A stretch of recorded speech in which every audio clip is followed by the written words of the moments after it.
people? We gotta be like 10 people loud. Is mine on? Yeah. Hello? Sounds staticky. Hello. We're having a few technical difficulties on the recording side, so you may hear it. Do we need the mic, or can you guys hear us fine without the mic? Without the mic? All right, let's do it without the mic. Yeah, it feels weird with the mic. Sounds weird too. But yeah, I don't know. It just It makes looks you look good more. though. Makes you look more important. Important. Yeah. Let's hold it like a rapper. Yeah. To the side. Ladies and gents, thank you so much for coming by. It's crazy, but we're seeing a drop on live events. People are losing interest, and that shit's scary. Like it goes to show, right? Like we have certain things that can easily distract us from what we're doing on a daily basis, and this is one of them. It's a really solid event. We have really solid information, yet people are not responding to it because they're freaking out. When people freak out, they will always go back to what they know how to do, meaning that they'll go back to a 9 to 5. They'll stop, hustling to get deals done. They'll dial it back when it comes to the effort that we're putting into everything that we're trying to do on a daily basis. And then the potential for earning the entrepreneur spirit starts to die off. It's crazy. It's incredible. I'm gonna find out and because I'm curious. It's the first time that we have a turnout that's smaller. We usually have a full room, and it's not that bad, right? There's still quite a few of us in here, but still, like, it goes to show what's going on, and I think it reflects directly like what's happening in the market as well. A lot of people are just kind of falling off the wagon. In terms of real estate and the investment side, we have buyers, pulling out and pulling back from purchases and waiting and that sort of thing. So there's pivots that need to be made. I think that stopping, attending live events is not one of those pivots. Like, we still got to network, we still got to level up. If I look in this room, and Dean had to catch a flight.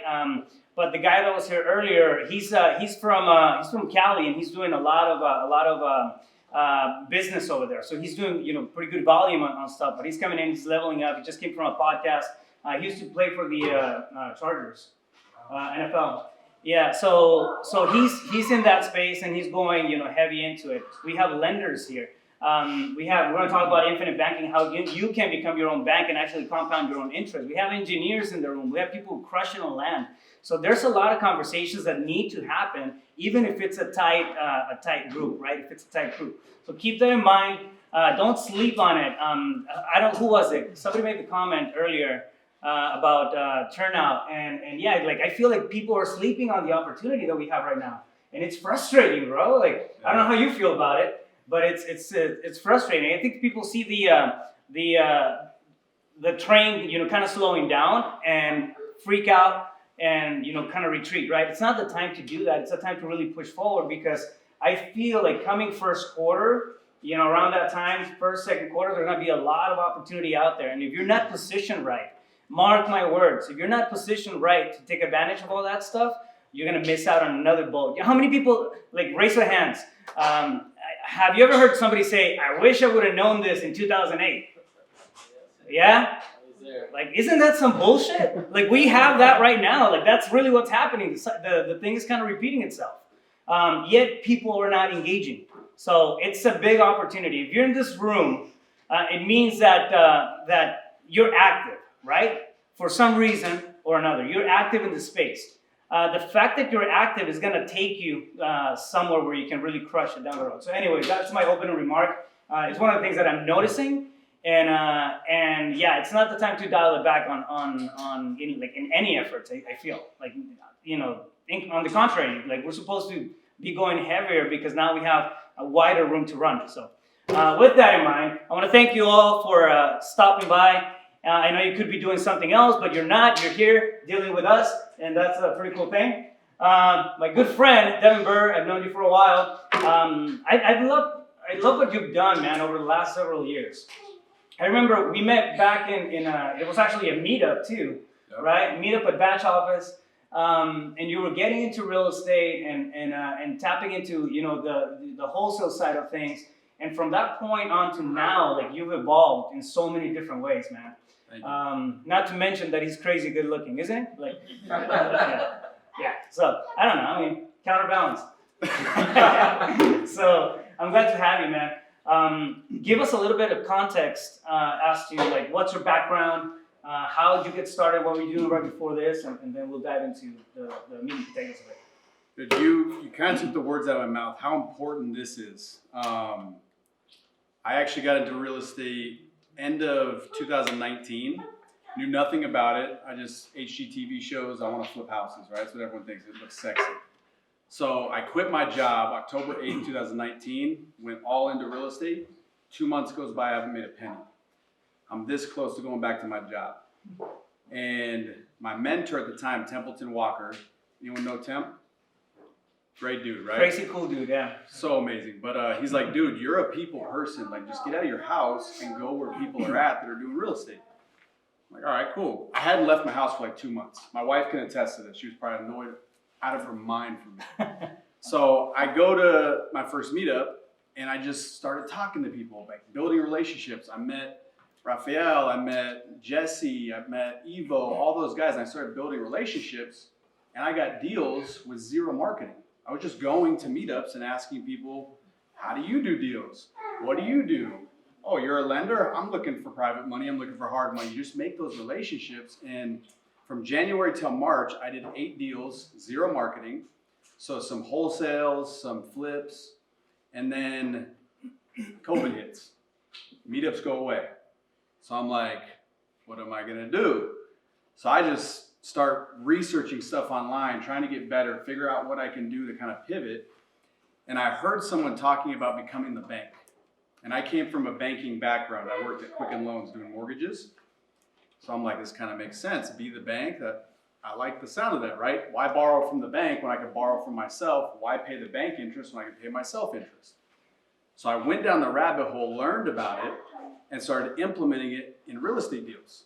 So I started literally just making money in 2 places at the same time, as the bank and then in the real estate deal. And then I'm like, this is crazy. I gotta tell people. I'm telling mom and dad, brothers and sisters, friends. I'm literally telling people at the most unopportune times, like in the bathroom, taking a piss. You know when somebody tells you something and you're like, this dude's crazy? Like, he told me about that a while back. I was like, no fucking way. So I kind of brushed it off and everything. And then he just kept, compounding results on top of results. So, yeah. Yeah, I just started using it, telling everyone about it. And then the more people I told about it, I got on social media and started telling people. Social media blew up. I made a video December of 2020. It's me sitting in my car and I'm like, here's how you can get all the money back for any car you'll ever buy, drive, and own. Went to bed, got up the next morning, 17,000 followers, like that, on TikTok. I was like, damn, okay. I might be onto something, right? So I started just making videos and everyone's like, how do I do that? So what I did is I was sending people over to the person that I got this vehicle from, and it hits me. I'm like, wait a minute, everyone's learning this from me. Why don't I be the one that sets it up? So then I got licensed, and since March of last year, I've helped people set up 1,100 infinite banking policies. Just helping people become the bank, 1,100 people. And that's skyrocketed my income, it's skyrocketed my net worth. I've got 9 policies that I use for everything. I've bought 3 cars, my daughter's braces. We've got a wine cellar in our house I'm financing, I'm the bank on. All my real estate deals, I literally just multiply money. When you say you're the bank, you're to kind of put perspective on that, you're earning interest on your loan, right? Like, you're lending it and you're going to break it down. Like, you're going to show Right, it all down. So imagine this. Let's say I give you this money, right? This is the weirdest thing. My barber does not accept credit cards. It's 2022, he doesn't accept credit cards. So I keep cash just for my haircuts. Stupid, right? But like, let's say I gave you this cash. I think there's like $700 there, right? So if I gave you that cash, what if you could earn interest on it, but then take the cash and go make money with it, and you don't interrupt that compound interest? Yeah. That's what it is. When you're the bank, your money compounds and grows, but you can use it at the exact same time without interrupting that compound growth. Has anyone heard of the penny that doubles every day for 30 days? Like, what would you rather have, $1 million or a penny that doubles every day? The penny that doubles every day is like $5 million after 30 days. But it takes until day 28 to pass the million. Compound interest takes time, so the longer you give it, the bigger it gets. So if you just let this money continue to grow, continue to compound while you use it at the same time, the older you get, you just have a stupid amount of money. Like our policies when I'm like 70, we have millions of dollars of worth of tax-free income. We don't got to do anything for it. And you have access to it, right? And I still have access to it. So I'm getting this income every year that keeps going up because the money's compounding, but then I can still take it and go make more money with it at the same time. It's crazy. It's incredible, like, the amount of opportunities. There's so many different ways to skin the cat when you're in the investment space, right? You can go wholesale, you can go fix and flip, you can go creative financing, and then you come across some strategies that are like just out of this world. They're completely out there, and they're game changers, right? Before you break it down, I just wanna kind of highlight something that you told me a while back. When we first met, this is how open mind kind of you have to be, right, to really break into spaces like this. But when we first met, you told me that you waited outside that meetup the first time. Do you remember that in the car for like what 20 minutes, 15 minutes before you actually decided to go in? Yeah. That's where you met. You, Jesse, Evo, Pace, everybody. Yeah, and I mean, imagine if that hadn't happened. Sorry, give me a sec. All right, so, and this was a couple of years ago. Now the shift of taking action, right, taking that one step that kind of pivoted everything else, led you to one thing. That one thing led you to the next thing, to the next thing. So it's important to keep taking those incremental actions, and then stay open-minded, because you don't know what opportunity is going to hit you in the face. And if we're not open, we're not programmed to see that kind of stuff, we're going to miss things left and right. So I'm excited, dude. You want to break it down? Show us what you got? I think it's important for people to know about that first meetup. Oh, break it down. I was in the car. All right, do it. So guys, 2 months goes by, I hadn't made any money, right? I'm this close to going back to my job. Templeton's like, dude, get out of your house, go where people are at that are doing deals, you'll be fine. I'm sitting in the car thinking, I'm gonna go in this room, everyone's gonna be multi-millionaires, they're gonna be crushing it, just killing the game. Who am I? I'm gonna be in the corner somewhere, like, not knowing what to do with my hands, right? Yeah. And I'm just in my own head, scared to death to go into that room. I went into the room and my entire life has changed. That was December of 2019. So I've realized that on the other side of fear, if there's nothing dangerous, that's where your life changes. That's where everything good is. Like if there's a lion standing right there, I'm gonna be scared to death because he might eat me. That's dangerous. I should be scared about that. You shouldn't be scared about talking to people, going into rooms and getting out of your comfort zone. If there's no danger, the other side of fear is everything good in life. So I felt like I would make that point. Yeah, it's 1,000% true. 1,000% true. So, yeah. So how do I work this thing? You click the arrow to the right if you want to go right. Then you mess up. You want to. You go back. You go back. Click left. Yeah. So guys, I was held back in 2nd grade. I guess I didn't know how to hold the scissors or maybe the crayons. I don't know. He kept stabbing himself. I'm pretty sure I can figure this out. Yeah, all right. Hopefully. I got faith, man. Back. I got faith. Forward. Yes. Back forward. All right, got it. All right, cool. So guys, again, Devin Burr. Do a lot of real estate. I learned about what I'm going to teach you guys during COVID. And when I learned this, I literally thought it was like too good to be true. I went down a rabbit hole. Up late at night, like 3 in the morning, reading articles. She's probably like, what is this guy's problem? Go to sleep. We get up at like 3:30 every morning to work out. So I'd be up until like midnight, 1 o'clock, still getting up because this was incredible. I had to learn more about it. So this is me, obviously. This is my beautiful daughter, Haley. This is Danielle, my wife in the back. Jet ski that I bought using what I'm going to tell you guys about. This is just one of many things I bought where I'm the bank on it. So I make money. I literally make money just by purchasing the jet ski. Think about anything that you buy in life. If you buy it, money leaves you, right? Like if you buy a car, you're making payments on the car, that money's gone forever. If you pay cash, that money's gone forever. All that money cannot make you money ever again, right? It's gone. I make money purchasing that. I bought an R8 just recently. I will make $70,000 just by purchasing the vehicle because of what I'm going to show you guys. Okay? All my real estate deals, my returns are stupid. The most recent one was 31,000% cash on cash. Simply because I used this strategy I'm going to show you guys. Okay? What I'm going to show you guys is not new. It's been around for a very, very long time. People that you've probably heard of have used this. Who here has read Rich Dad Poor Dad? Robert Kiyosaki, right? Everyone's read that book. He talks about this in his book, Second Chance. He uses this concept I'm going to share with you guys. Who here has heard of Tony Robbins? Tony Robbins talks about it in Money Master the Game. So these people use this strategy. Becoming Your Own Banker. This is like a 70-page book that breaks this down, like super easy to understand. You can read it in like an hour or two. For me, it's like 4 hours because I read something and I'm like a paragraph in and I'm like, what did I just read? I gotta go reread it. So it took a while for me to read, but great, great book. My mentor, the person I learned this from, Mapping Out the Millionaire Mystery, Chris Nagel, he's the one that I heard this on during COVID. I heard him on a podcast. It was Steve Train's podcast, actually. I had him on the podcast too. Yeah, he was talking about this, and I was like, this is incredible. So he has a book about it. He has another one, The Private Money Guide.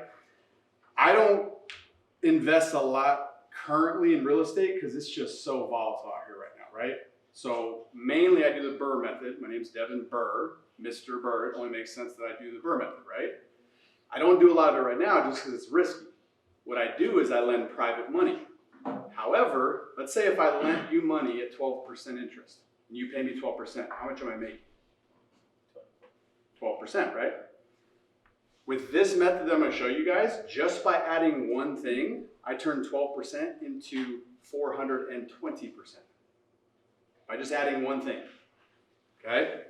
So, again, not a new concept. If you guys have a chance, you don't have to do it now or when you get home, but at some point, research on YouTube the backward bicycle. Has anyone watched this video? Yes. You've watched it? Hilarious, right? Yes. It pretty much demonstrated that someone's capable of unlearning how to use a bicycle and being capable of doing it again. Yep. So think about this. Everyone's taught how to ride a bicycle from a young age, right? When you turn the handlebars left, the bike goes left. When you turn the handlebars right, the bike goes right. If you change one thing about that bike, you turn the handlebars right, the bike goes left, or vice versa, no one in here can ride that bike, I guarantee it. How far did he get on the bike before falling? Probably. Like inches, right? But he eventually learns how to ride the backward bicycle. And money is the same way. Like from a young age, we're taught how money works. We're taught lies. If you change one thing about how money works, it's going to be like the backward bicycle. You're going to think it's off. But eventually you can unlearn what you know about money, learn the truth about money, how it works, and then you can start mimicking what wealthy people do. Tony Robbins does this. Robert Kiyosaki does this. Our president, Joe Biden, does this. All the biggest banks use this concept that I'm going to share with you guys. Okay? Research that, the backward bicycle. It's crazy. The mysteries of money. So again, we've been taught things about money that are lies. Okay? So, who can tell me what is the definition of money? Storage of value. Anyone else? Certificate of exchange. Boom! It's a means of exchange. Really? That's all it is. Nailed it. It just happens to be that we use this paper for the means of exchange. But if I had a whole bunch of gum and that was the money we were using, I give you gum for the phone for the gum, right? But since we use money, money for jacket, jacket for money, money for car, car for money. It's all it is a means of exchange, okay? What companies, guys, use compound interest? If you guys get this right, I'm going to be very impressed. Stocks. Stocks? No. Life insurance. No. What companies use life insurance? Use compound interest. Nope. It's gotta be something really stupid. I feel like it's a trick question. It is.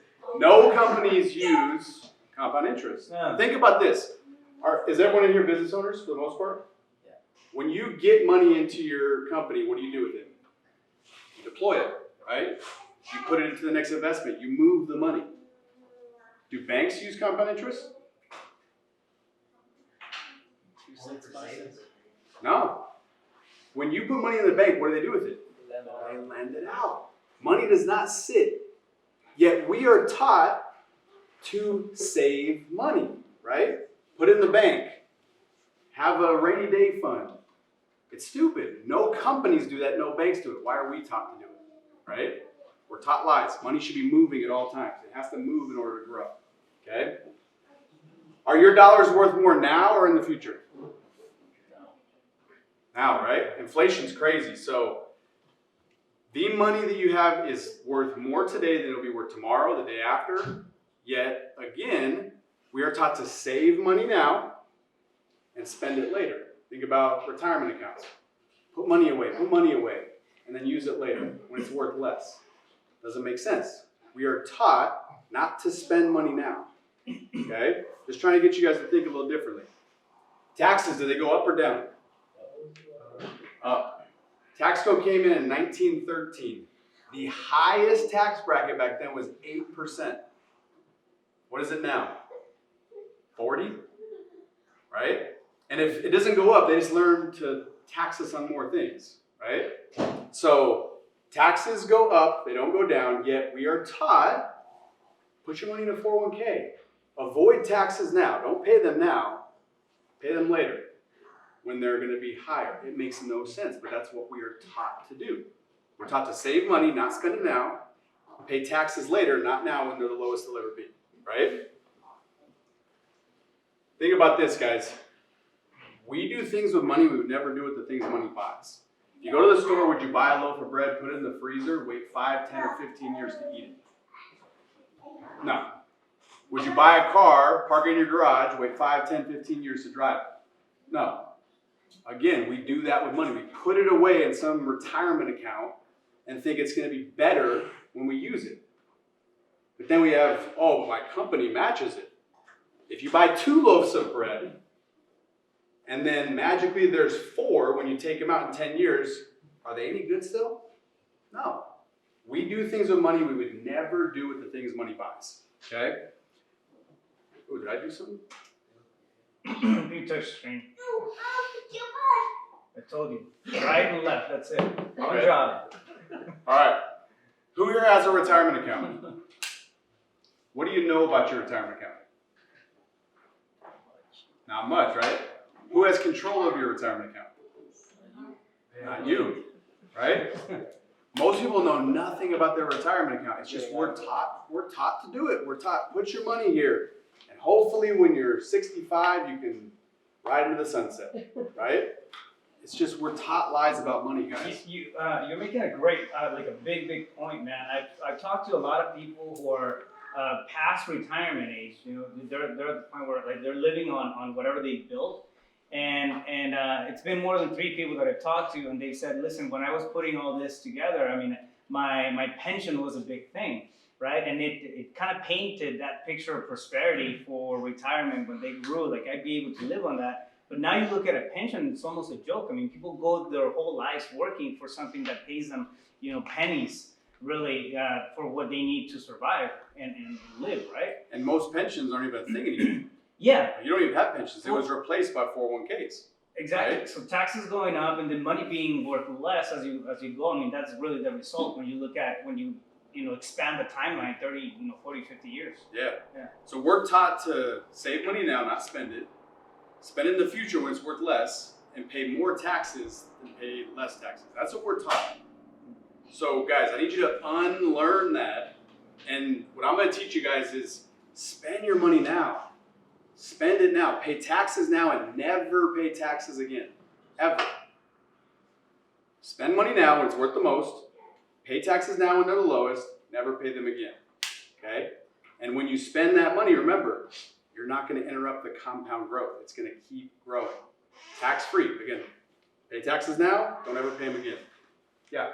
I was gonna ask, what do you think about compounding interest with dividend stocks? Does that have the same effect or no? Yes and no. There's no guarantee. So if stocks can plummet. You've seen that recently with crypto stocks and everything. If you lose 50%, you have to earn 100% just to get back where you start. So what I'm talking about is guaranteed growth. It'll never do anything but go up, guaranteed. So totally different. Because if you borrow against a stock and it goes down, you're kind of screwed, right? So this is totally different, but I like where your head's at. So how does your money flow? This is really important for us to know this, guys. If you can understand this, you can understand what I'm going to teach you guys. This is very, very simple. Let's say I'm going to go buy a car. Don't worry about the numbers, just focus on the concept. The numbers are arbitrary. I'm going to go buy a car for $25,000, and let's say that I save up that $25,000 into a bank, right? I put my money into a bank that pays me 4% interest. I know no banks pay that, but let's just pretend I found a really good bank. This bank's going to pay me 4% interest on my money. I'm going to go into the bank and say, hey, Mr. Banker, I want to take my $25,000 out and I want to buy a car cash. If I was the banker, and I was a good banker, I would tell him, don't do that. I'll give you a loan for $25,000 and use your $25,000 as collateral. Keep it in the bank. I'll use this as collateral to give you a loan of my money, and I'll charge you 6%. Okay, for 5 years. 5 years is generally what car loans are, right? So over 5 years, me charging you 6%, you will pay less to me than you will earning 4%. Am I telling the truth? Why not? Because you're paying 6%. Yeah, 2% difference. Yeah. So again, we are taught lies about money, guys. Our brain says, I'm paying 6, but I'm earning 4. I'm losing money, right? It's the difference between simple interest and compound interest. Does anyone know the difference? Simple interest, so on a car, when you make a payment, the balance keeps going down. So the amount of interest you pay goes down every single time. Same with a house, same with a student loan, installment debt. Every time you make a payment, your interest goes down. Compound interest, your balance goes up. So the amount of interest you earn goes up. Okay? That's all it is. And if you guys don't believe me, you can do the math on this. The payments at 6% for 5 years is $483.32. Over that time frame, you end up paying $28,999. Same amount compounded at 4% over the same amount of time, the value in the bank is $30,525. So you actually make $1,500 by buying the car, and you own the car. It's yours. It's just simply playing simple interest against compound interest. Does everyone understand that? Cool. If you guys can get this, everything else is easy. Simple interest versus compound. Earn compound, pay simple interest. Can we chime in with questions as you go through the process? Absolutely. Okay. Do you guys have any questions so far? I know you do. You're processing all kinds of shit in your head right now. I can see it. You're giving the money to a different entity while the money in the bank's staying at that same entity. So you're paying a bank for the loan, right? You're paying a different company. We'll get to that. You're taking on negative cash flow until it catches up. No. The method I'm going to teach you guys is the money multiplier. This is, again, the exact same thing I learned 2.5 years ago. I implemented it, and I'm telling you guys, I have made leaps and bounds in my life financially just from this strategy, okay? So what it is, we're going to talk about the machine. So what we're going to use to actually do this, to flow our money. We're going to talk about the fact that it is a marathon. It's not a sprint. Wealth is not created overnight. It takes time. Compound interest takes time. Penny doubled every day for 30 days. It takes 28 days for it to get over $1 million. And then the next 2 days, it's up at 5 million. Okay? Compound interest takes time. It's a marathon, not a sprint. And then we're going to talk about being a millionaire, which honestly nowadays with inflation isn't that impressive. We should probably change this to being a hectamillionaire. Is it hecta 10?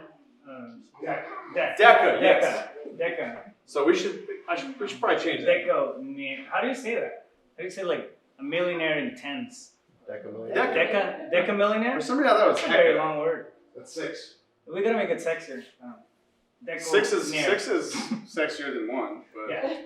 All right, so the machine, guys, the machine that we're going to use is nothing more than a dividend-paying whole life insurance policy with a mutually owned company. Why in the world would we use life insurance? First time I heard that, I was like, life insurance? It's the dumbest thing ever. Like, life insurance is for a death benefit, right? But the reason you use life insurance is because banks, when you put your money in the bank, they fund a life insurance policy and then they lend on cars, houses from that policy. So they use our money to compound and grow for them, tax-free for the rest of the employee's life. They get a policy on an employee of theirs. For the rest of that employee's life, that money that you, I, and everyone else put in the bank is compounding for them for the rest of that employee's life. Then they lend it to us on different things. So they're making money in the policy and they're making money from us by lending us money. It's our money. All we gotta do is take back control of it. So you guys can research this. It's bank-owned life insurance, BOLI. Banks have billions and billions and billions of dollars of this special life insurance. It's not off-your-shelf life insurance. They own more of this than all of the land and buildings combined. Okay? Remember how I told you guys, you can earn more money at 4 than when you're paying at 6, right? A policy is exactly like that. So when you put money in a policy, it's guaranteed to grow. It'll never do anything but go up. Tax-free. And you borrow against it and pay interest to the insurance company. It's the same thing. You're just in control of both things now. You're in control of the savings component. The more you put in, the more it's going to compound. And then when you borrow against it, you're in control of how much you pay back. You never are told how much you have to pay back, when you have to pay back. You're in control. You are the bank. Okay? Quick question. When you say tax-free, are you talking about it's not including the $25,000 that you put into it, right? You're talking about the $1,500 in profit? No. Or you're talking about the entire amount? The 25,000. Sorry, I touched the screen. The 25,000 compounds tax-free. Yeah. So everything you earn off of this would be above the 25? Yep. So $5,525. That's all tax-free growth. Yeah. Zero taxes. All right. If you terminate the life policy insurance, then you have to pay taxes, right? Yes, above your, like how much you've put in. So any growth above that, you pay taxes on that amount. But you'll see, when I get into a different slide, you never want to terminate it. Yeah. After a certain point, you put $1 in, you can take out more. Correct. So why would you ever terminate that? Just keep putting money in, keep taking more out. You're going to make more money with that, right? All right, so let's talk about how the banks use this, all right? How the banks actually make money. Let's say you've got $100,000, you put it in the bank pays you 4%. What does the bank do with it? We already agreed on it. They lend it out, right? Let's say they lend it out on a house for 7% interest. Now, in this transaction, who's in control?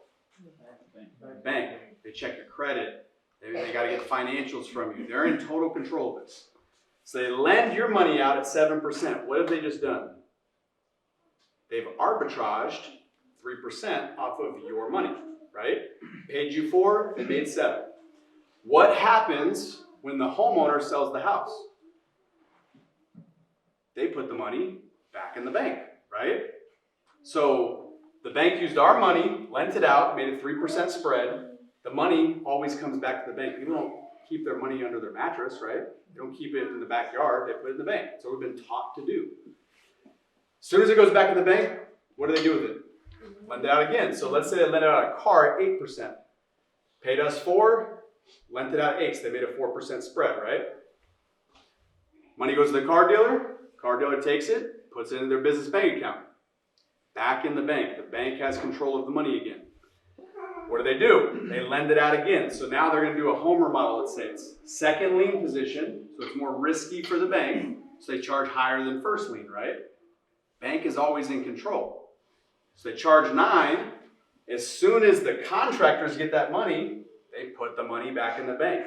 Money is just always flowing through the bank, and they're just making a spread on our money, okay? Let's say you've racked up a bunch of credit card debt. You pay off with a debt consolidation.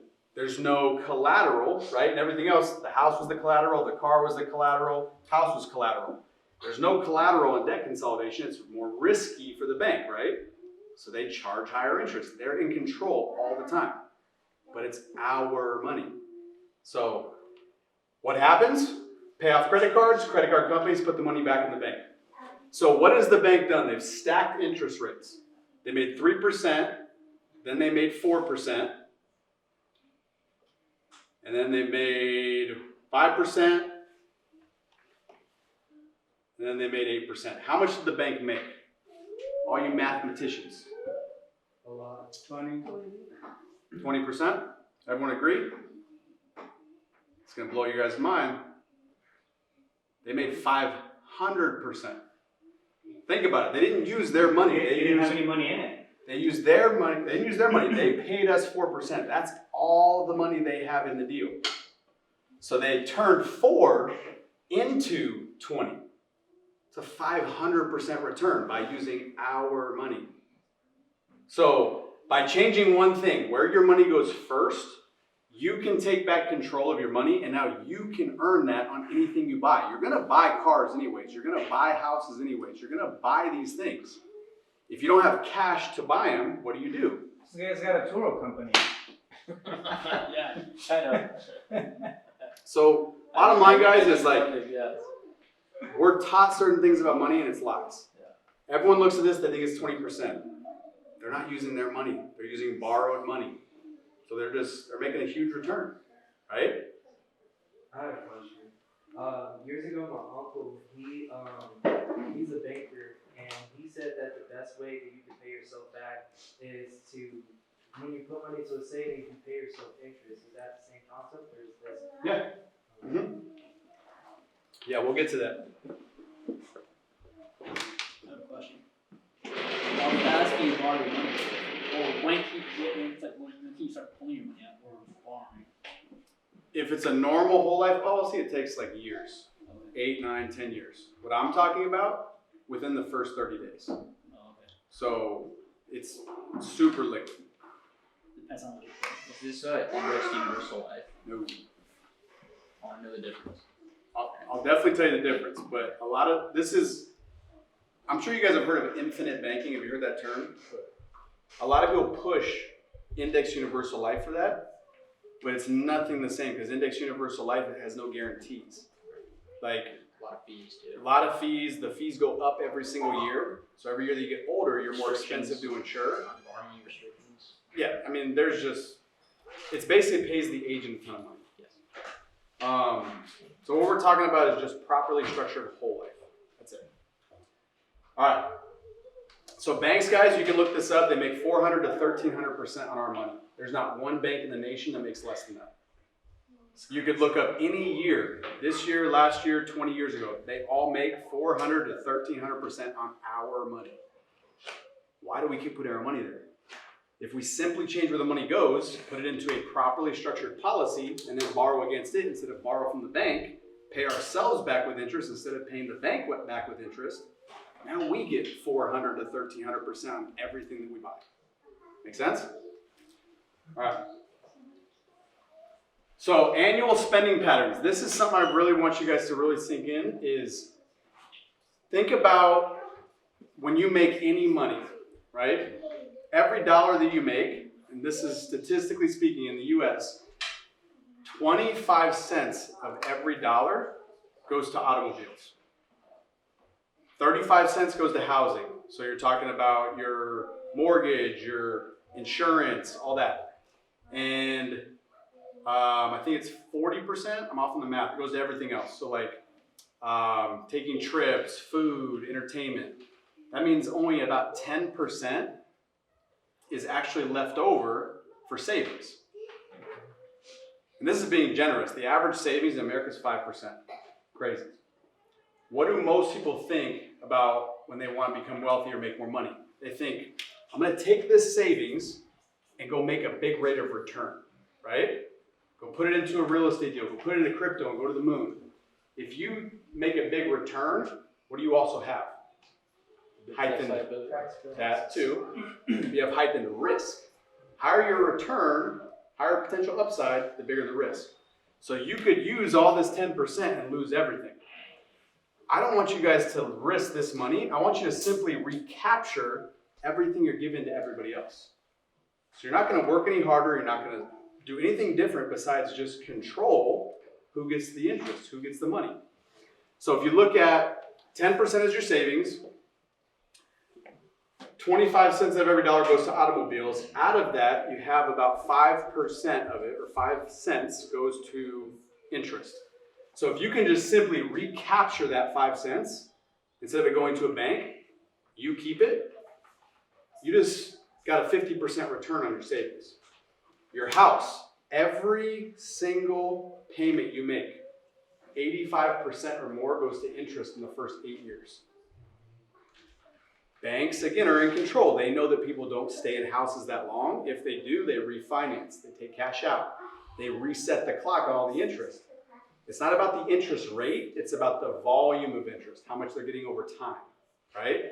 So if you were to simply just recapture that 25 cents, look what you've done to your savings. Everything else, credit cards and such, there's about 5 cents of that. If you can just recapture that interest, you haven't taken any risk. All you've done is controlled who gets interest in your life. That's it. And now you have more savings, so now you can go invest more. You can do different things without having any more risk. Make sense? Okay. Who here knows what car this is? Eleanor. Gone in 60 seconds. So I'm going to show you guys how to get money back on any car you'll ever buy, drive, and own. I've done this 3 times. Okay? I literally make money buying cars now. You guys can do it too. It's literally just changing one thing about buying cars. So the machine we talked about again is a life insurance policy. It's not the life insurance that you probably know about. You think of premiums when you think of life insurance, right? Life insurance, health insurance, any kind of insurance, you think you have a bill. But if you can put money in a place and instantly use it, is it a bill or is it a deposit, right? You deposit money in the bank, you can use that money right away. It's the same thing. So change your mindset to think of it as a deposit, not a premium. You put money in, you can use it immediately. Age does not matter. I've done policies for people that are 18, I've done it for people that are 70. The only thing that changes when you're older is the death benefit. But who cares about a death benefit, right? You want to use money while you're alive. So the death benefit does not matter. I'm not going to talk about a death benefit. That's the last time you'll hear me say it. It's about having access to your money and controlling who gets money in your life. All right? So let's talk about buying the car. All right, so again, do not focus on the numbers, guys. It's arbitrary. It'll work for a Ford Focus or an Audi R8. Like I said, I bought that recently and I'll make money buying it. Let's say you deposit into a policy $10,000 a year for 7 years, okay? At the end of year 3, you want to buy a car for $25,000. You have access to, you add these two numbers together, you have about $29,000 you have access to. You've put in 30, you have access to 29, right? You take $25,000 and you buy the car cash, right? You borrowed money from the insurance company. Now, if you borrowed money from the bank, what would you have to do? You'd have to pay them back with interest, right? So all you're going to do is you're just going to treat your money just like the banks. If you borrow money from them and pay them interest, borrow money from yourself, pay yourself interest. So whatever banks would charge you for the car, just pay it back to yourself. So let's say that the payment on this is $500 a month for 5 years. So that would be, over 5 years, $30,000 you paid yourself back for that car, right? You put in 70 of deposits, you paid yourself back 30, so you put an injection into it of $100,000, right? But you used 25. So your net injection into this policy is $75,000. Okay? Look where your cash value is at 7 years. That means on this car, you got back 91 cents out of every dollar for that car. Has anyone here bought a car and got back 91 cents out of every dollar on the car? So think about this though. You own the car. It's your car. Right? So it's sitting in your driveway, but who here has had a car for more than 5 years? I know my wife has. Most people, they trade cars in, right? They want to get that new car smell again. So let's say you're going to buy another car, and let's say you don't put any money into the policy. Guys, compound interest takes time. The longer you give it, the bigger it gets. I would never tell someone to stop putting money into something that just keeps growing, right? But just to keep things simple, let's say you didn't put any money in for the next 5 years. Cash value of, what's that, 76,000. You buy another car for 25 grand. Pay yourself back with interest, just like you would have paid the bank. So you paid yourself 30,000 bucks. That's how much you put into the policy, right? You used 25 to buy the car. So your net injection into the policy is $5,000, right? Look at the difference between the cash values. So you made almost 24 grand for buying your second car, and you own both cars. You could sell them, put more money into policies. You could sell them, go do an investment, whatever. Put them on Toro, whatever. But like, what's the growth rate on the cash value? Guarantee is 3.25, and then you get dividends based on how profitable the company So it is. never goes below 3.25. Ever. Is there a Yeah, max? yeah, I was gonna say. Nope. That's a- It's just dividends. So like if the company just crushes it and they're really profitable, the dividend could be 8, 9, 10%. What if the company goes bankrupt? Won't happen. The companies have been around, like one of the companies we use has been around for 168 years. They're not going anywhere.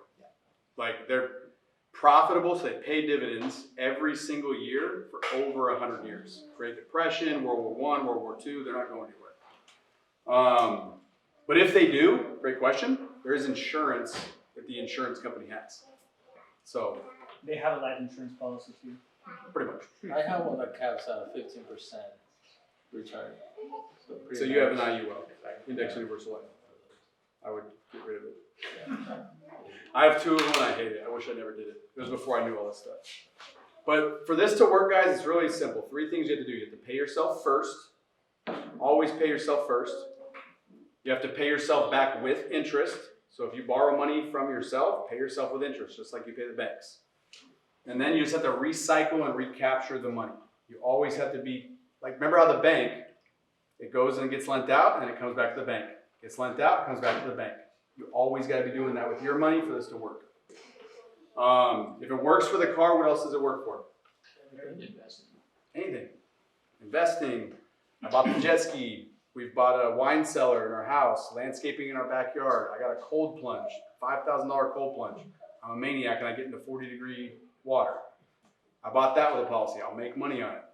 So it works with anything. You just have to first pay yourself, so put money in a policy, borrow against it, and then pay yourself back with interest, and have that money go back to the policy, and then just reuse it again.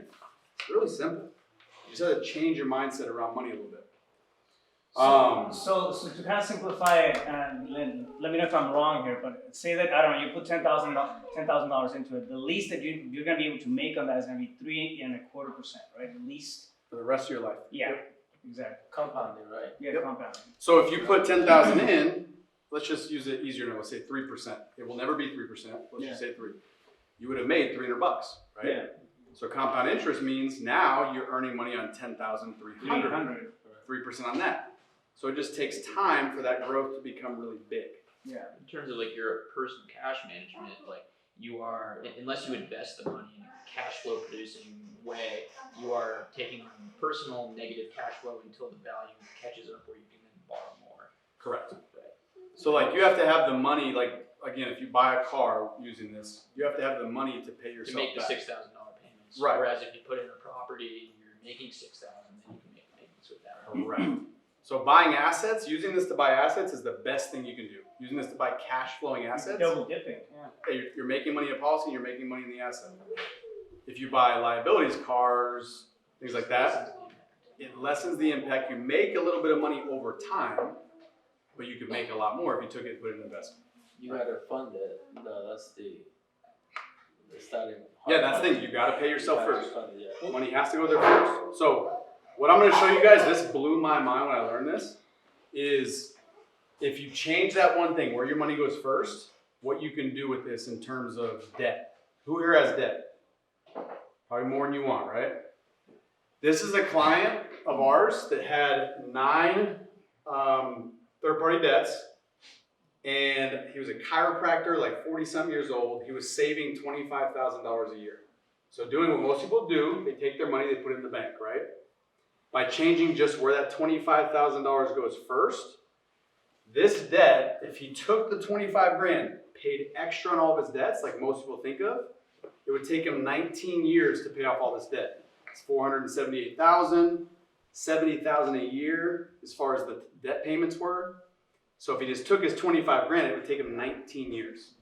By just changing where the 25 grand goes first and then pay the debts off, gets paid off in a fraction of the time.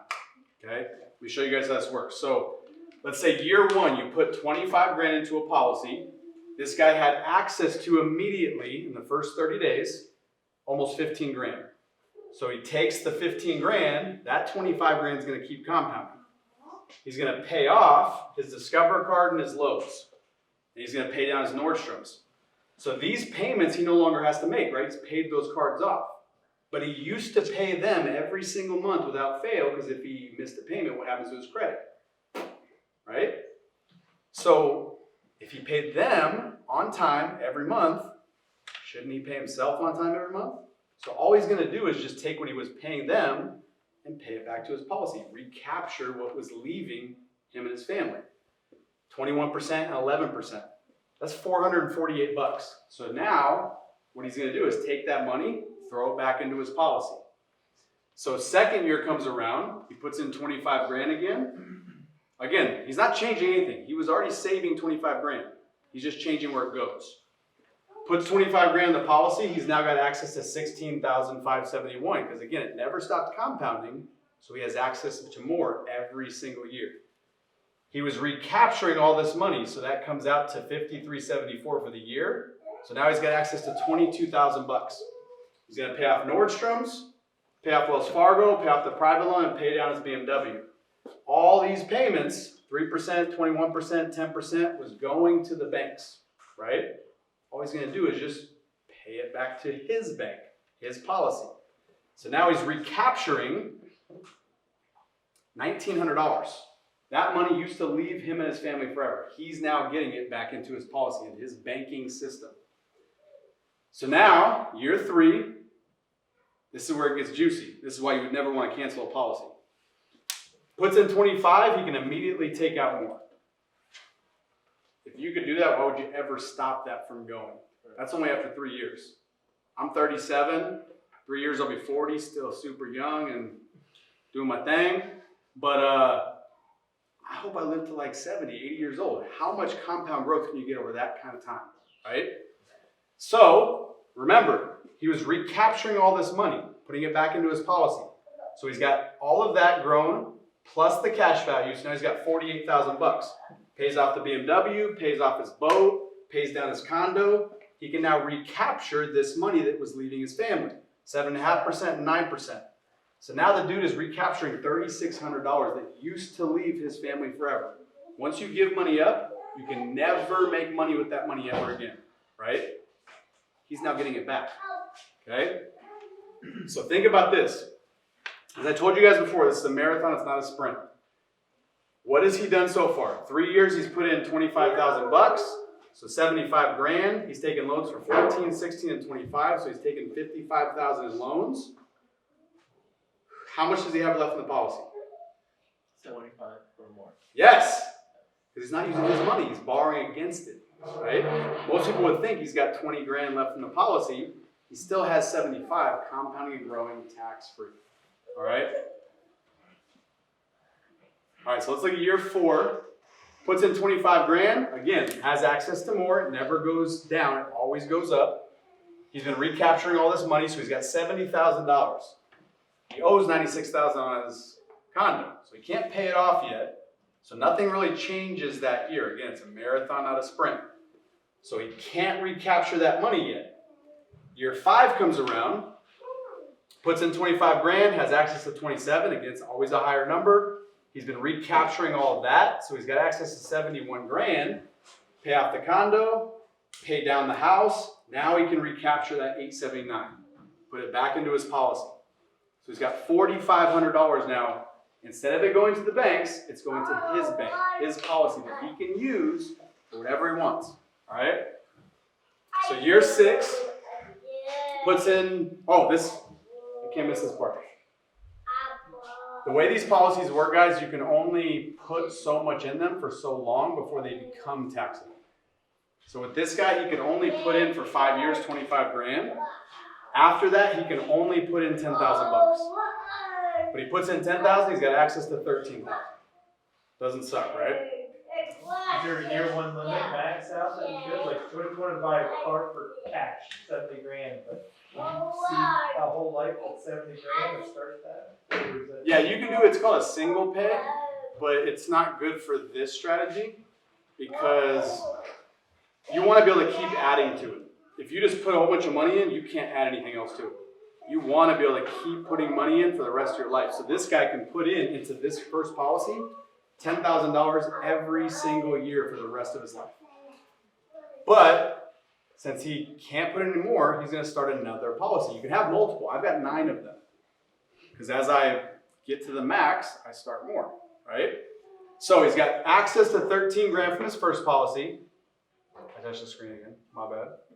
14,863 from his second. He's been recapturing all this, so he's got access to 82,000 bucks. Now he pays off the house, debt-free in 6 years by changing one thing, which is just where his 25 grand went first. Put it in the policy first, then pay off debt. Instead of what we're taught, take your money and pay debts down, right?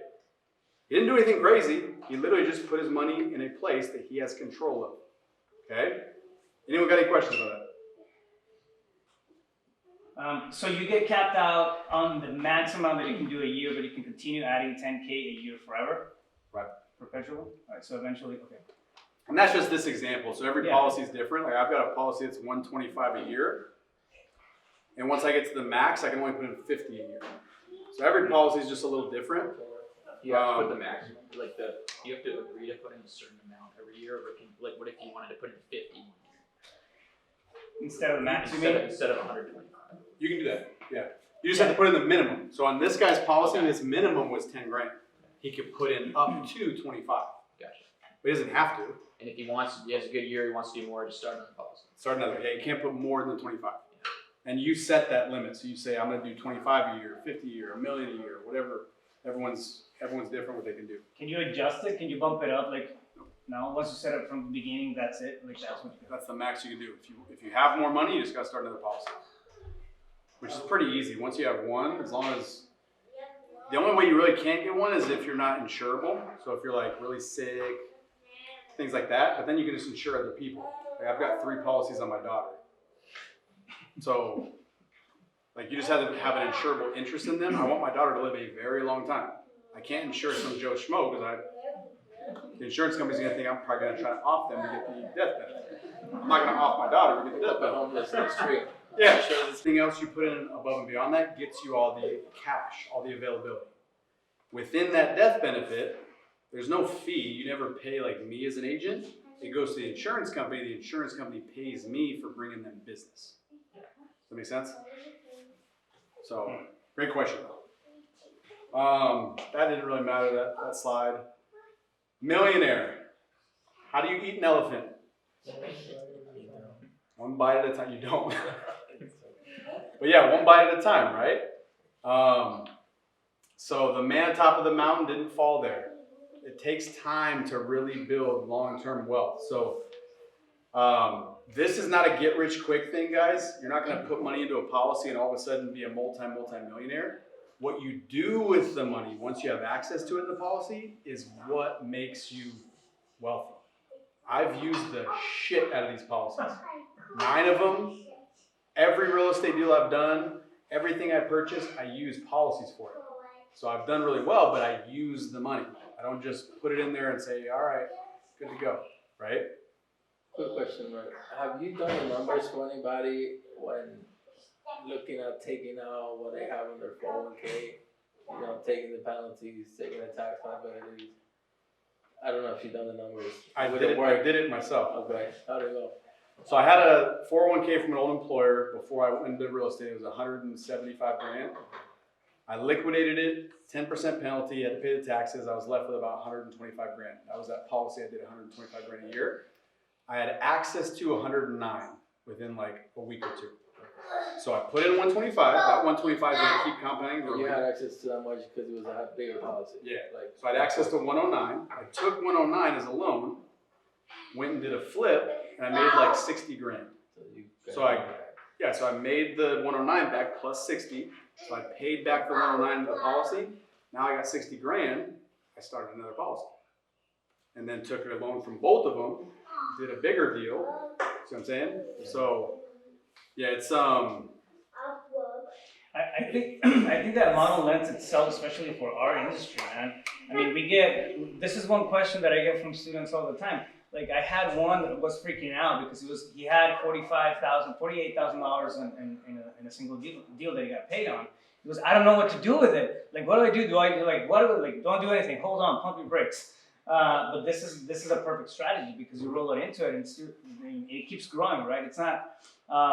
We get big chunks of cash. Like, granted, they don't come every single day or every single week like a regular 9 to 5, right? But they're big chunks of cash. So dropping it into something that's working for itself while you're working the money, I mean, it makes absolute sense.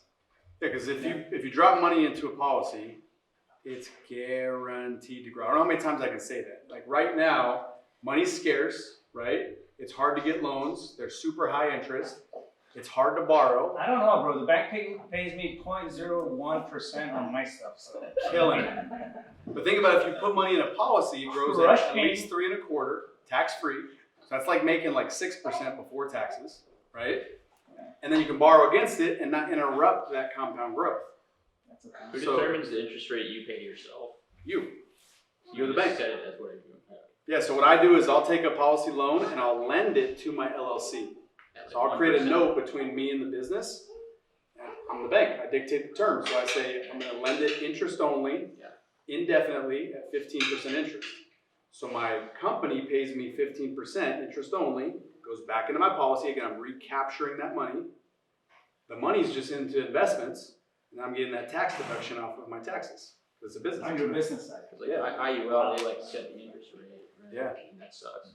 Yep, with this, you said it. It just has to be reasonable. Like if you're borrowing money right now at 10, you can't pay yourself 30. The IRS is gonna be like, why wouldn't you just pay 10? You know what I mean? So it has to be reasonable. I used to pay 18% on hard money, so it makes sense to pay myself 15, right? So we don't really need to go into this. This kind of just shows like if the guy was to just keep paying what he was paying on the condo and house back to his policy, how much it would grow. It's kind of eye-opening, but he had it paid off.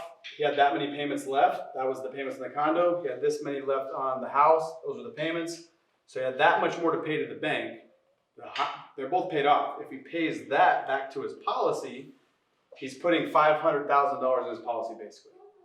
However, it's compounding and growing tax-free.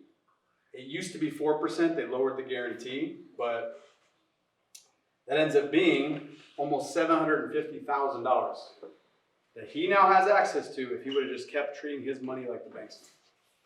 Make sense?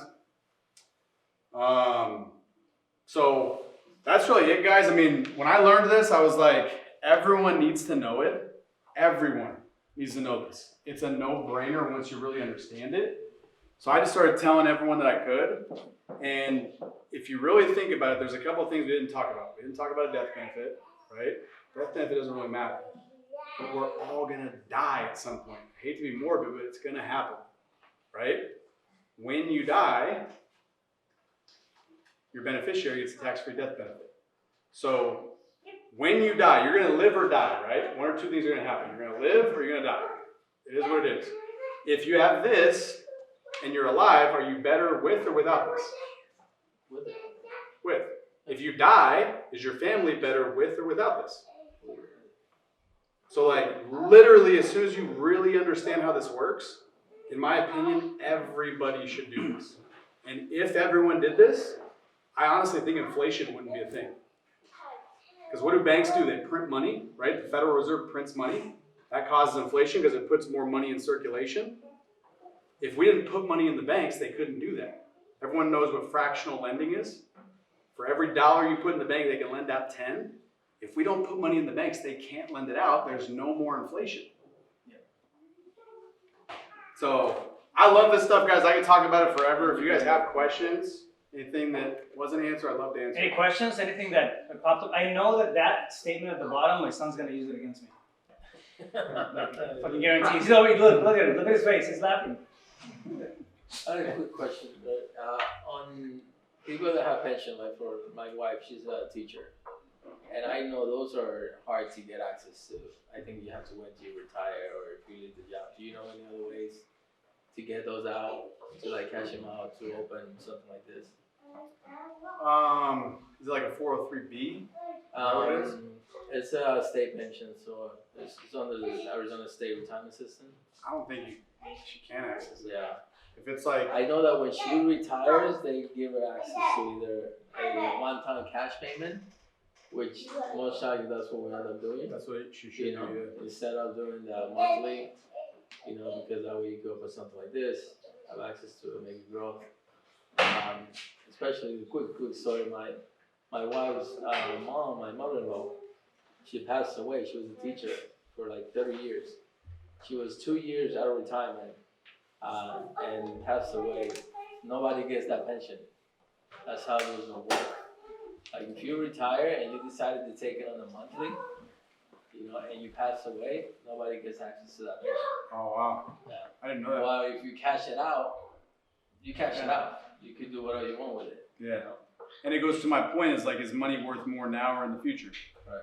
So why would take it all now because it's worth the most now and go make more money with it instead of getting it trickled to you because you're going to get it when it's not worth as much. You know what I mean? It's not like they're raising the amount it's going to be each month to match inflation, right? So yeah, I would take it all out. I got two questions. Yeah. My first one is, so can it be used as a tax write-off for your personal name being in it? With you putting money in it, can you write it off like the stocks and stuff? Or no? There's ways. I don't want to get too much in that because I'm not a CPA. Yeah. But there are different ways. Like you can pay your kids like $13,000 a year. So I pay my daughter $13 grand a year. It goes into an account of hers that I'm a custodian on. You gotta stop saying that kind of stuff, bro. Like, my son's in the back. He's listening to all this shit. My son's listening, baby. But like, He's laughing. it's a part of the tax code where you can pay them. They don't pay taxes on it, Yeah. and then I get it as a tax write-off, right? So it's tax-free money. I take that money and I put it into a policy for her. So that's kind of a way you could do it, but for the most part, money that goes in there, you have to pay taxes now. Yeah. To my point, like taxes don't go down, they go up. So pay the taxes now. They're probably the lowest they're ever going to be. Pay them now, and then never pay them again. And my other question was when initially putting money into it do you have to have like, let's say you want to put 5,000 in, do you have to have that 5,000 right then and there, or can you compound it 1,000, 1,000, 1,000? You can do monthly, you can do quarterly, twice a year. I just put it all in there at once because easy math, let's say you do 1,000 a month, that's 12,000 for the year, right? The first month you put in 1,000, you've only got 1,000 compounding. Second month you got 2,000, third month you got 3,000. If you put in 12,000 all at once, you got 12,000 compounding for the whole year. So it just grows more if you put it all in there at once. That's what I do, but you don't have to. Oh, bonus question. So when you said that you loan your money to your LLC, does that allow you to have a tax write-off from either yourself or from your LLC? From what, I'm sorry? From either yourself or your LLC? Yeah, from my LLC, because it's a business expense, the interest I pay back to my policy. So yeah, just my taxable income goes down, I get more money into the policy.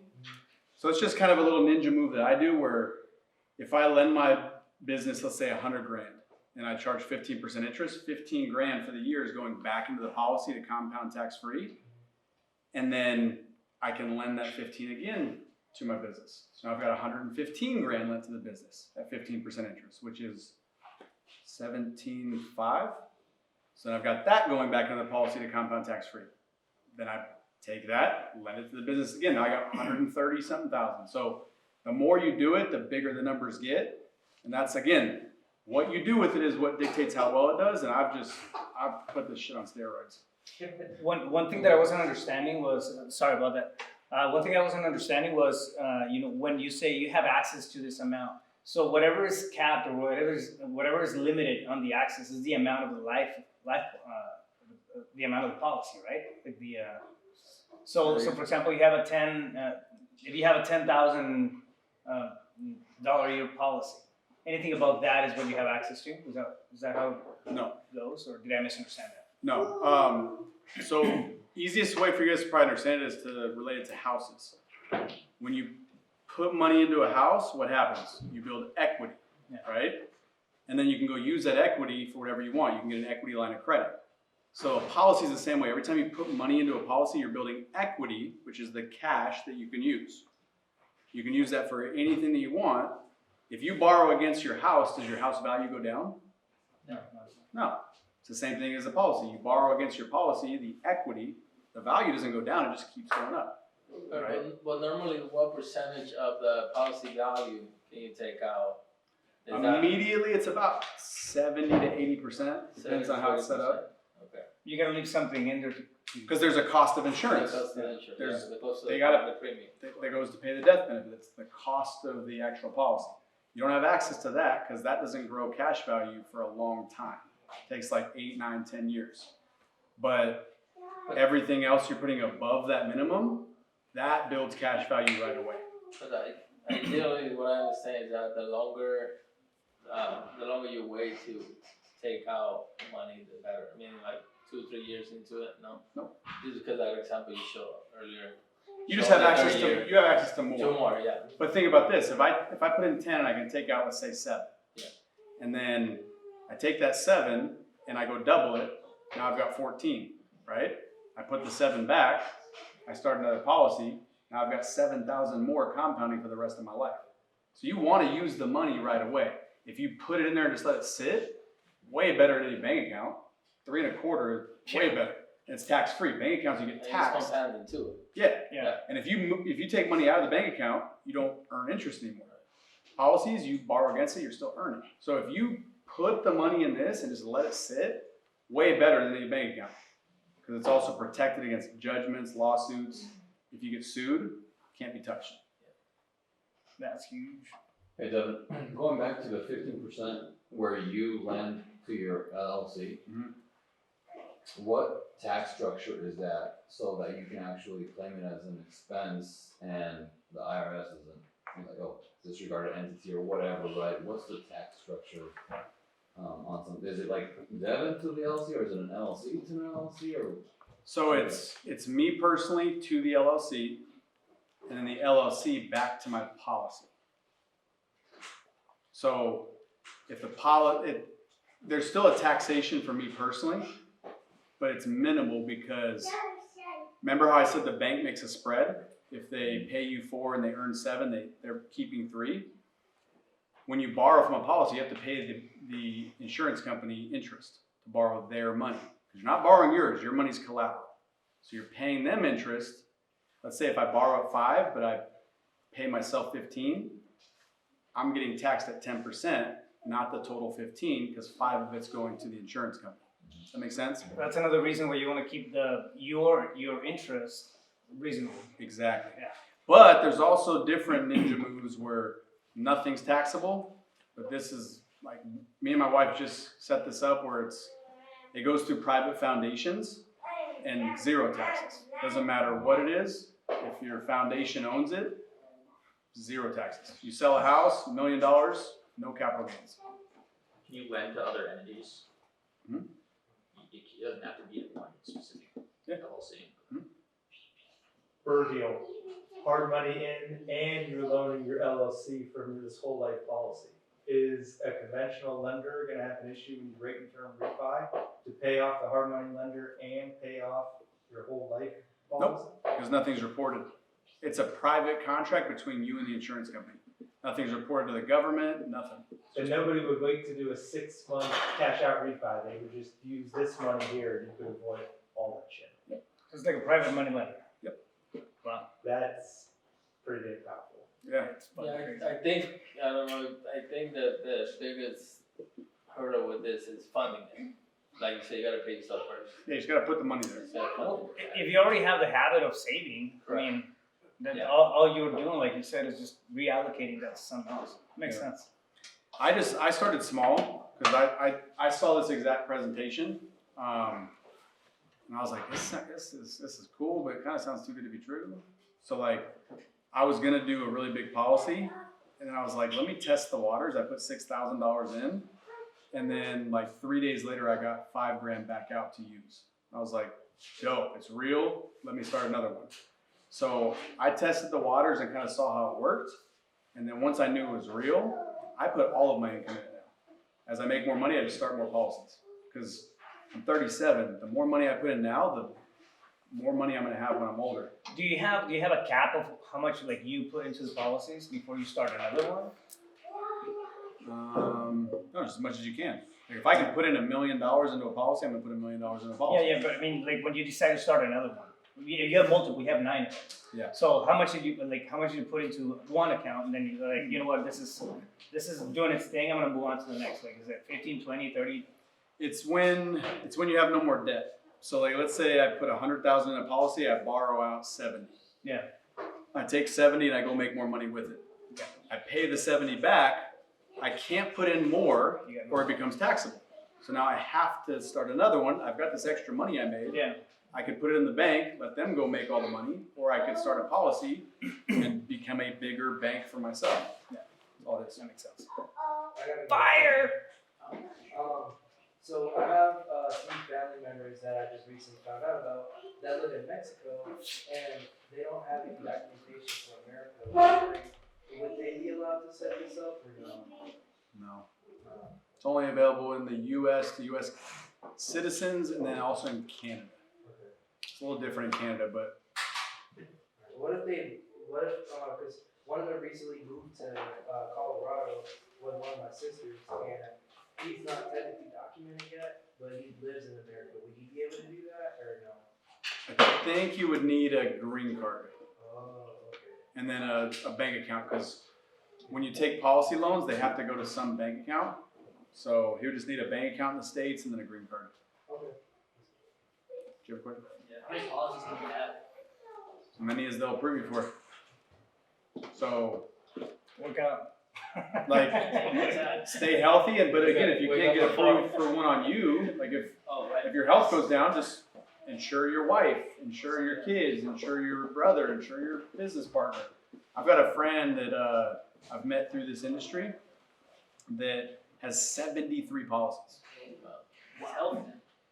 No, he insures his entire family. And then guess what? What he does, anyone wants to buy something in the family, they come to the family bank. Because think about it. Give me the money. If me and you were brothers, we kind of look alike, right? If we were brothers and I got a policy on you, right? Death benefit's on you. So if you pass away, I get a tax-free death benefit. If I pass away as the owner of the policy now goes to you, right? So if I'm putting money into it, it's on your life, and you want to buy a car. You come to me for this bank. I'm the bank. You borrow the money from me and pay it back to this bank, to me. If I pass away, you get all that money. You're putting money into something that you get. It's on your life. You know what I mean? But do you stay the beneficiary of all of them? Do what with it? Do you remain like the beneficiary of all of them, or is it the person that you insure? You can choose the beneficiary. You just choose yourself as the beneficiary. beneficiary for everyone. So if you have a family trip, You on can an change the airplane, beneficiary. plane crashes. So you can insure your daughter, but the money's really yours. Oh, because you're the owner of it. Yeah. The owner has like all the rights to the money. The insured person's just, that's who, if they die, you get a death benefit. That's why you have to insure someone that you have a vested interest in, because the insurance company wants to know you're not gonna go. Wasn't person. Walmart doing that, where they were insuring all their employees? You guys can research that. Research Yeah. COLI, it's corporate-owned life insurance. Walmart, what they do is they promote someone. They give them a fully paid-up life insurance policy. They say, hey, with your promotion, we're giving you a $50,000 policy. It's fully paid up. You don't got to put anything into it. If you die, your spouse gets 50 grand. Guess how much that policy is probably worth? 2, 3, 4, 5 million. So then what they do is they get money in, they fund the policy, and then they pay that person's benefits and everything out of that policy. Well, the money just keeps compounding and growing. That person's going to eventually die. Walmart's going to get wealthier. They're going to pay the measly 50 grand to the family, keep the rest. If that person quits, they can transfer that policy to another employee. It's genius. Crazy. This is insane. Again, it's one of those things that it's eye-opening, right? Like, I mean, look at his thoughts right now. Like it's Your son? No. Oh. Him, Reddit. Yeah, I've been doing this cash out Burr method for a while, like 6 months. If I get extra, like 3x. Yeah, you guys gotta talk. Well, dude, that's all I do with when I do invest actively in real estate is the Burr method. And get this is like how I use these for the Burr method. Let's say you're gonna borrow hard money, right? You're gonna borrow private money to do the deal, get all the renovations done. You're gonna pay those people interest, hard money lender, private money lender, right? So what I do is what I'm gonna pay them in interest, I borrow from my policy. So now all I have to do is pay interest on policy loan. So let's say it was gonna be $100,000 in interest I'm gonna pay to these lenders. I borrowed $100 from my policy at 5% interest. If let's say it takes me 6 months to do, that's only $2,500. That's the only money I have in the deal. When I would have had to pay $100,000 to these lenders, I'm only paying $2,500 to the insurance company to borrow their money. My 100 grand is just compounding and growing at the same time. Yeah. So that's how your cash on cash return using this can go through the roof. Just by using more leverage, OPM, other people's money, all the things we love in real estate. Wow. Amazing. Let's give it up. Dude, that's sick, man. It's really like my head's spinning right now. I know you told me about this, a bunch of times before, and I haven't really paid attention because I've been busy with other stupid things. But yeah, we're talking. So before we wrap it up with the presentation, well, once I want to thank you for taking the time of doing this, and then breaking it down, clarifying it to the extent that you have. I mean, it's really game changer, right? It's like the way that just the machine works. Are there any questions, anything that's pending that you guys want to go over before it wraps up? No, nothing. We're good. Solid. All right. With that being said, bro, thank you so much. Thank you. If you guys want, grab my number. If you guys want to have like more of a one-on-one conversation about this, how it could work in your businesses and all that stuff, just shoot me a text and we'll just get on a phone call. What's your number? Full transparency. You guys set up a policy, I make commission. I'm not going to hide from that. But I will tell you, the reason why you have cash value as high as you do is because I'm giving up my commission. So I'm lowering the death benefit. Remember, the death benefit's what pays commissions. So if you do a $10,000 policy, only about 20 to 30% of that goes to death benefit. That's what I get paid commission on. Everything else, I don't get paid commission on. That's me giving you guys cash value. So full transparency, every policy I've written, the average is about $1,300 in commission. Nothing crazy, but like I do make commission, all right? So just put it out there, just so you guys know. Cool. But number, 602-708-1348. 602-708-1348. What is Look at it? you, bro. You have my number, bugger. Yeah, your Google Voice number. That's not the number I have. That's my for you. actual. That's my number. Give me a It's different my number. cell. Someone call that number right now. He gave me the WhatsApp number. Yeah, he's not like that. He gave me the call rail number. I gave you my OnlyFans number. The OnlyFans number. Is that account still open? Oh, shit. it's open. Oh, it's bang. No, all right, bro. Well, that and then follow him on social. Like you put a lot of stuff out there on social. What's your handle? Social media is Mr._Burr, B with 4 R's. So I make a ton of content about this stuff and how I use it with real estate, all that. So yeah, thank you guys so much for listening. Appreciate it. Damn.